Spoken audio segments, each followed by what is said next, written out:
നമസ്കാരം.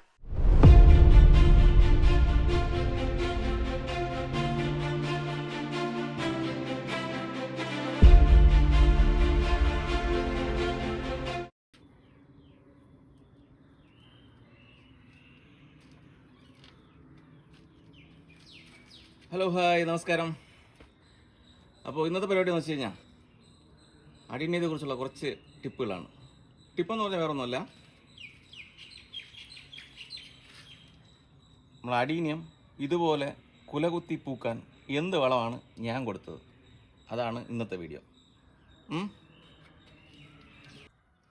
ഈ അടീനിയം ചെടി വളർത്തി തുടങ്ങിയ സമയത്ത് ഞാൻ ഈ അടീനെ വാങ്ങിയ സ്ഥലത്തും അതുപോലെ തന്നെ അടീനെ വളർത്തുന്ന ആൾക്കാരുടെ അടുത്തൊക്കെ എല്ലാം ഞാൻ ചോദിച്ചു ഏതരത്തിലുള്ള വളമാണ് കൊടുക്കേണ്ടത്. അപ്പോൾ അവർ പറഞ്ഞു ഏതെങ്കിലും വളം കൊടുത്താൽ മതി, ഏത് വളം കൊടുത്താലും ഇത് നല്ല രീതിയിൽ പൂവരുമെന്നാണ് പറഞ്ഞത്. പക്ഷേ ശരിക്കും അങ്ങനെയല്ല. അതിനായിട്ട് ഞാൻ ഉപയോഗിക്കുന്ന ഒരു സിമ്പിൾ ടെക്നിക്കുണ്ട്, അത് ഞാൻ കാണിച്ചുതരാം. ഞാൻ എല്ലാ മാസവും 1-ാം തീയതി ഉപയോഗിക്കുന്ന വളമാണ് NPK. എല്ലാ മാസവും 1-ാം തീയതി ഞാൻ NPK ഉപയോഗിക്കും. അത് കഴിഞ്ഞ് 15-ാം തീയതി ഉപയോഗിക്കുന്ന വളമാണ് DAP വളം. ഒരു ബ്രൗൺ കളറിലിരിക്കും. 1-ാം തീയതി NPK, 15-ാം തീയതി DAP. അതെങ്ങനെയാണ് ഞാൻ പ്രയോഗിക്കുന്നതെന്ന് ഞാൻ കാണിച്ചു തരാം.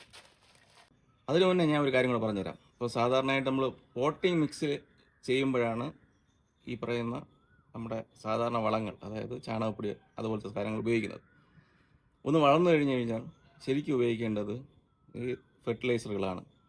അപ്പോൾ അത് കറക്റ്റായിട്ടുള്ള മൂലകങ്ങൾ അതിൽ ചെന്നാൽ മാത്രമേ ശരിക്കും നല്ല രീതിയിൽ പൂവുണ്ടാവുള്ളൂ. നമ്മൾ വലിയ ചെടിയുടെ ചുവട്ടിൽ എങ്ങനെയാണ് NPK പ്രയോഗിക്കുന്നതെന്നാണ് കാണിക്കുന്നത്.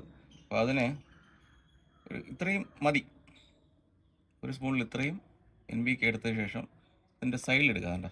ഇതുപോലെ ഇട്ടതിന് ശേഷം നമ്മൾ നല്ല രീതിയിൽ ഇതിനൊന്ന് ഇളക്കി ഇതുപോലെ മിക്സ് ചെയ്ത് ഇടുക. എന്നിട്ട് നന്നായിട്ട് വെള്ളം ഒരു 4-5 ദിവസം തുടർച്ചയായിട്ട് ഒഴിച്ചിരിക്കണം. ശരിക്കും അടീനിയത്തിന് വെള്ളം കുറച്ച് മതി. പക്ഷേ ഈ വളങ്ങളെല്ലാം നിങ്ങൾ ഇട്ട് കഴിഞ്ഞാൽ തീർച്ചയായിട്ടും ഒരു 2-3 ദിവസം നല്ല രീതിയിൽ വെള്ളം ഒഴിക്കണം, അല്ലെങ്കിൽ ഇത് വാടിപ്പോകാനുള്ള ചാൻസ് ഉണ്ട്. പിന്നെ ശ്രദ്ധിക്കേണ്ട ഒരു പ്രത്യേക കാര്യം, വളങ്ങൾ കുറഞ്ഞാലും കൂടരുത്. നിങ്ങൾ എത്രത്തോളം കുറച്ചിട്ടാൽ അത്ര നല്ലത്. കൂടേണ്ട ആവശ്യമില്ല, കാരണം കൂടിക്കഴിഞ്ഞാൽ പെട്ടെന്ന് ഇതിൻ്റെ കോഡക്സ് എല്ലാം ചീഞ്ഞു പോകാനുള്ള ചാൻസ് ഉണ്ട്. പ്രത്യേകിച്ച് അതുപോലെ തന്നെ ഈ കടക്കിലൊന്നും കൊണ്ടുവന്ന് വളം ഇടരുത്. പിന്നെ വളങ്ങളെല്ലാം ഉപയോഗിക്കുമ്പോൾ ശ്രദ്ധിക്കേണ്ട മറ്റൊരു കാര്യമുണ്ട്. അതിൻ്റെ കടക്കിൽ കിടക്കുന്ന എല്ലാം നല്ല രീതിയിൽ നിന്ന് വൃത്തിയാക്കിയതിന് ശേഷം മാത്രം വളം ഇടുക. അപ്പോൾ ഇതിന് ഞാൻ ഇടാൻ പോകുന്നത് DAP ആണ്. സാധാരണ ഒരു വലിയൊരു ചെടിയിൽ നമുക്ക് ഇത്ര മതിയാവും.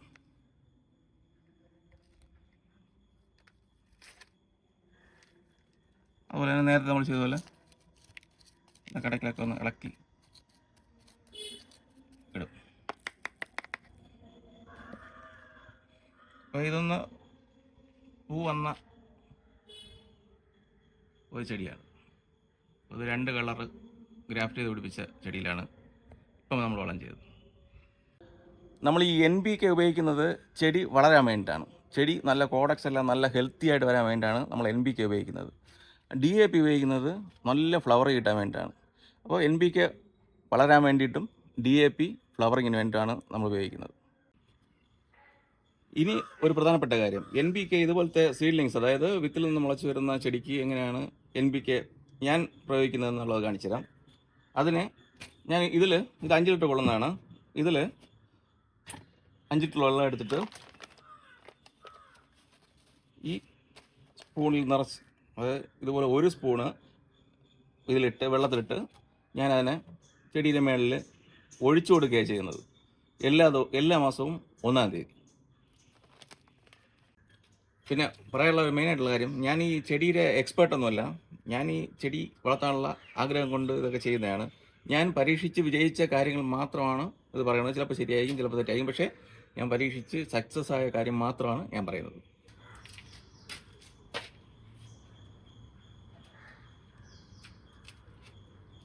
അപ്പോൾ മറ്റൊരു വീഡിയോ കാണുന്നവരെ ബൈ.